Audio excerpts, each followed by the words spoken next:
All right, Alpha Day, everyone. We're here with Dr. Thomas Shieh, a very active member of the Guam Medical Association, and he's going to be telling us a little bit about your meeting today with your fellow members. Dr. Shieh, what was the discussion about? Well, we've been chatting all night ever since the emergency declaration. We kept a chat line open between us and the members, and our doctors talk, and we were concerned, and we actually had some suggestions that we put together, and then we did meet today. A bunch of our leaders in the community, private physicians, along with some nurses as well. So I think we submitted our recommendations, to the governor, and hopefully that I even wrote a letter to the governor asking her to work with us, and we want to work with the governor for sure. Yeah, can you outline what your main concerns are? Well, a couple of things. I was on the CDC webinar, and I was up almost all night because I was reading the CDC website like we're supposed to. The CDC actually sent me a direct link to their websites and also their video webinars. So I was up all night reading about that ever since that Guam was positive cases. And how do we manage that? And Guam is a small island. We're very unique. We're not like the States, with the way you can drive in and out. We have the opportunity here to stop this virus from coming in. And I think we still have time. The thing is that we have to make sure that we blunt the curve. Right now, the curve is escalating, going up this way, just like with China. China has already gone down. But in order for us to blunt that curve, instead of escalating upwards, we want to blunt it, flatline it, and then let it drop. The only way to do that, one thing, we got to quarantine for 2 weeks. I'm talking about quarantine for the entire island so that we can prevent spread. And that's the whole thing, is that we want to prevent spread of this virus on island. But at the same time, you have an open gate. That gate is open through the airport, through some of the ports. And I think you got to close that gate. We can't just maintain what we have on island and manage the infected population. If we can manage the infected population for 2 weeks, and at the same time, we close that gate off. If we close that gate off, we prevent additional viruses from coming in.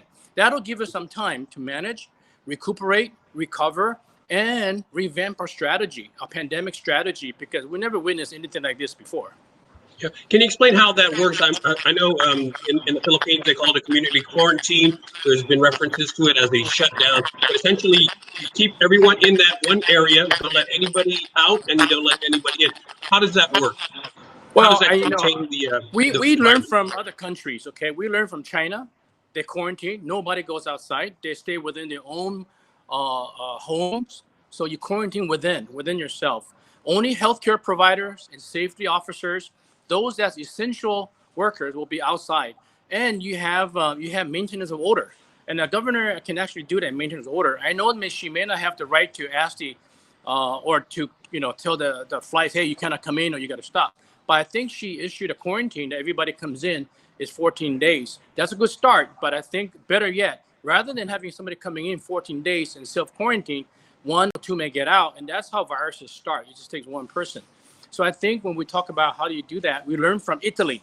Italy responded very late. And what they had to do was quarantine 60 million people. We have 180,000 people on Guam, and we have the opportunity to close that gate. And if we can close that gate, I think we have a better opportunity to contain this infection. Yeah, let's talk about some of the measures that the governor has taken so far. Obviously, it's fallen short of what you'd like to see, but she's shut down government offices. She's asked people, now it's 50 or less in one public place, and she's also asked people to self-quarantine if they feel that they've got some of the symptoms. What do you think about what she's done so far? I think that's a good start. You show them GovGum agencies, but the GovGum agencies are shut down. Doesn't mean they don't open, don't go to work. But where do they go? They're still roaming outside. The malls are open. Business as usual on the outside for many of the stores. But we're asking everybody to suck it up for 2 weeks. And I think President Trump has already have a package for unemployment, short-term unemployment, or those who can stay home for 2 weeks. And I think they have some budgetary allocations for that in the bill. But I think, more importantly, I think we want to keep the island healthy. And I think what she's done is an initial step, but I sent her a letter today requesting that she quarantine the entire island and let the if you don't quarantine the entire island, let me tell you, public health will not be able to trace, because they're going to go one village, trace they don't have enough people to trace these positives. There's no way. But if you quarantine people, they stay home, make the public health job much easier. And we can accomplish what we need to do in a 2 week time span. We have to. We have to, because we have war right now. I told people that maybe the governor can declare martial law, but then they say, well, martial law can only be declared in wartime. I'm sorry, but we're in a biological warfare with this virus, and we can identify the enemy, and the enemy is that virus. So we got to work together to defeat that virus, and we all need to put in our time. The healthcare workers are the biggest risk. We are the biggest risk. So as the government of Guam saying, we need to protect the doctors, we need to protect the nurses, protect our healthcare system, and the only way to do that is quarantine the island, and on top of that, stop the virus, stop the enemy from coming in. She did mention during the Guam Medical Association forum that you guys hosted about a week ago, I guess it was, that she does have extensive powers if she were to invoke them. Can you elaborate on what she said? Well, I think she's declaring a public health emergency does give her a lot of powers. The power to, I don't know about take money, but I think that was mentioned. But I think power to take property. But I think there's just an example that she gave, But I don't think she really meant to do those things. I think the governor has a good heart, and I think what she meant is that she has the power to do things that during other times that she can't. So if she has power to do that, I'm sure she can control the island and control the influx of these viruses. And look at the pilots. The pilots are at risk. Every flight that they take in from these areas where there's ongoing infections, they're at risk for getting infected. The flight attendants are going to take the risk, and all you take is one of them, and you will spread. And like just 3 days, 2 days ago, or just yesterday actually, we have 3 confirmed cases just like that. And one of the major concerns is that that one person never traveled off island, so we already know there's community spread. Yeah, as you mentioned that we have so far 3 confirmed cases.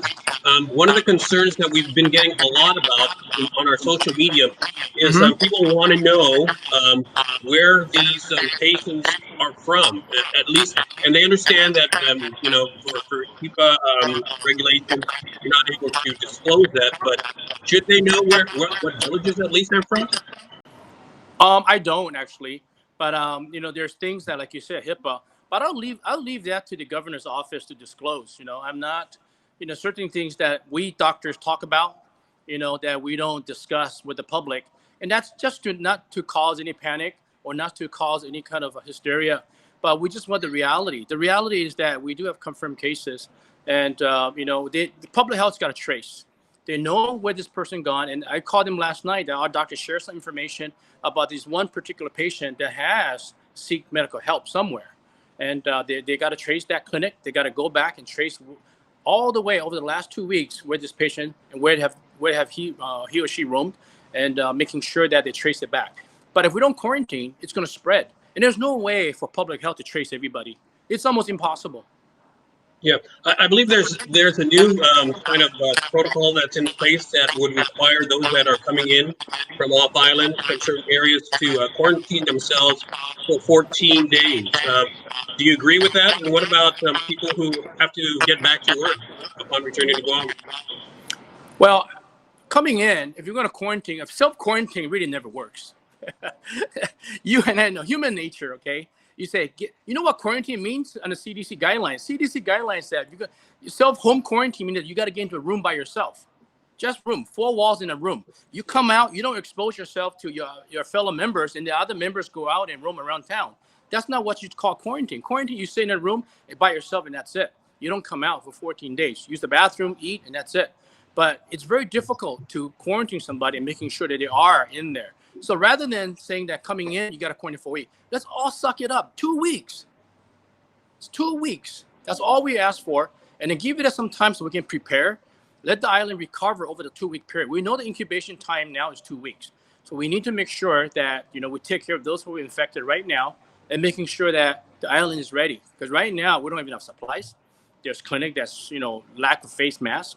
There's no, I bet you can't find sanitizers, right? So, and then I think since yesterday, once it declares emergency, people are out there panicking, buying things, So I think what we need to do is be more prepared. And we need to revamp our pandemic plan, because pandemic plan that we set forth got to change. And the governor knows this, that this plan has to change fluid. but she needs to work with us in the front lines. We're telling her what we need. And what we need is to making sure that the island is safe. If we can quarantine, let the public health do their tracing, keep people off the streets. But you're telling them, hey, just keep off the streets and stay home for 14 days. That's not going to work. People are going to go out. Yeah, we know now that the elderly couple that was infected with the virus Yeah. had arrived on February the 29th, which means that there was at least 2 weeks where they were out and about in the community, presumably. Right. Are you concerned about that? Well, of course, and you should be too. Yeah. Everybody should be. I mean, Yeah. where have they gone? I guess the better question would be, what would be the implications of that?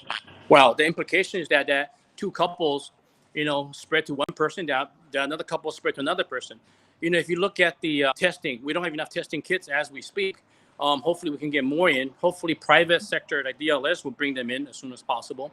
But if you look at the United States, last week we were 100 and less than 200 positive. Today is over 3,000, and tomorrow is going to be over 5,000. So it's spreading. So those two couples who roam around the street, it's going to be very difficult for public health to go and trace these people down. It's almost impossible. But if we can quarantine everybody, 2 weeks, the entire island, if we all take our own responsibility to do that, I think give public health an easier job for them to trace and contain. Yeah. What are typical symptoms that I should be looking out for if I think that I've been exposed? Is it basic flu symptoms. A younger, the new data that came out from the European countries is that younger people are getting it.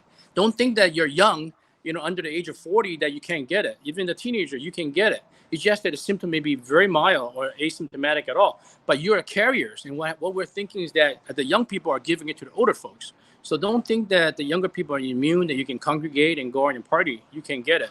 But the symptom you look for is fever, respiratory symptoms, cough, and hard time breathing. But if you get to the point of hard time breathing, then that's the question, whether or not we have enough ventilators on Guam. I don't know if we do. That's a question for the governor of Guam to answer. I do know that nationally, when they announced, I think we have 68,000 ventilators across the country, and they have a stockpile of another 60,000. But we're going to need more than that, because without ventilators, people die. Yeah, you mentioned the senior citizens. Since they apparently are the most vulnerable, should they take some extra precautions, and what should those be? Of course. I think hygiene is very important. And if you're a caretaker, hand washing is very, very important. And, we love our uncles. And, I love my grandmother. She's not here anymore. But if she was here, I'll be very, very careful in taking care of her. Make sure she doesn't get exposed. And definitely keep her indoors. So those are things that we need to do. It's basic principle of hygiene. Yeah, and one of the recommendations, of course, from public health is this so-called social distancing. Can you explain what that is and why that's important?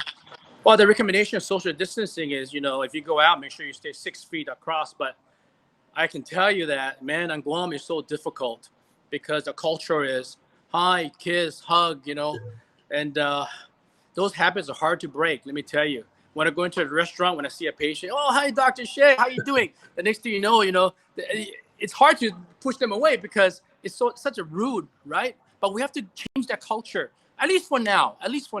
If we can change that culture of hugging, kissing, just for now, and we can get back to it once this crisis is over. But social distancing usually 6 feet apart, but I think you need to go a step further. Some of the experts say it's okay to overreact. I'd rather be criticized for overreacting than underreacting, because we want to make sure we're ahead of the curve. And we want to blunt that curve, like we said. So we need to make sure that we overreact a little bit so we protect ourselves better. Our island's this small. It's very small compared to the States. If they're predicting 40% of the people that can get infected if we don't contain this issue. On Guam, if you have 40%, I tell you, our healthcare system is going to be a mess. A mess.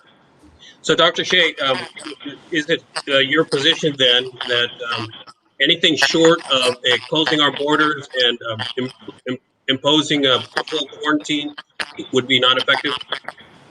Well, we can only try, okay? And I know it's difficult. It's a difficult decision for businesses, and but if the business got to think of this, okay? If you can survive for 2 weeks, let's do it, because if not, this is going to go a long time. Brace yourself for months. months. So we're hoping that at least what we're doing, learning from other countries, learning from China, learning from Italy, quarantine for 2 weeks. We all suck it up for 2 weeks, stay off the streets, and let this thing cool down, blunt that curve, and then let us recover from the community infection before we open up the gates again. And let us think how we're screening people that's coming in. Because so far, we know that screening doesn't work. There's 2 people from the Philippines that came in, and I think 1 from Japan that came in and infected a family member or a friend. So we know that screening process is not working. Yeah, it seems to be like we can have short-term pain for our long-term gain. Oh yeah, of course. And we all got to sacrifice. We all got to sacrifice. And like I said, the key here is to protect the first liners, the doctors, the nurses, and we need to make sure that our hospital is stable. And we're working with both hospitals. We want a community doctor want to work with Guam Memorial Hospital. We want to work with GRMC. And I think Navy's got to step up. I think the Naval Hospital has got to step up. They have a big facility. They're on Guam. They're not immune to this virus. The virus doesn't care if you wear a military uniform. And I'm a former Navy person. I'm a former lieutenant commander of the United States Navy. And that's how I came on Guam with the Navy. And I know that the Naval Hospital is a forward deployed hospital. But the CO there, I bet they're concerned. Okay, they're concerned for their family member. They're concerned for the active duty members and the retirees and the veterans. So we all got to work together. And I encourage the Naval Hospital to step up. They got to step up. And the Guam Medical Association has written a letter to the governor, but do you intend to meet with her face-to-face to just look her in the eye and say, I think you need to do? We can, but I think, the message is actually carried to her already. So I think the governor will do the right thing. And we're going to work with her. We're not here to be the enemy to the governor. The enemy is, like I said, is the virus. We have to work together. And this is new to not just to the governor, it is new to us, the doctors. We're not trained for this. Nobody is trained for this. We're just going by what's going on right now, learning from other states, learning from other countries. But Guam is small enough that we can take care of our own. And I think the plan that if we can isolate, stop the virus from the gate of the virus from coming in, at least for 2 weeks, will give us some time to revamp. We can meet every day if we have to, 24/7, revamp the strategy and show the country how Guam did it, how Guam leveled that line of viral infections. All right. Thank you very much, Dr. You're welcome. Tom Shieh. We really appreciate your time and, of course, all of your input and your advice. Thank you very much. You're welcome. Stay safe. Yeah. You too, sir. All right. All right. As you heard, Dr. Tom Shieh, I guess the biggest message that he's imparting is that Guam needs to close its borders.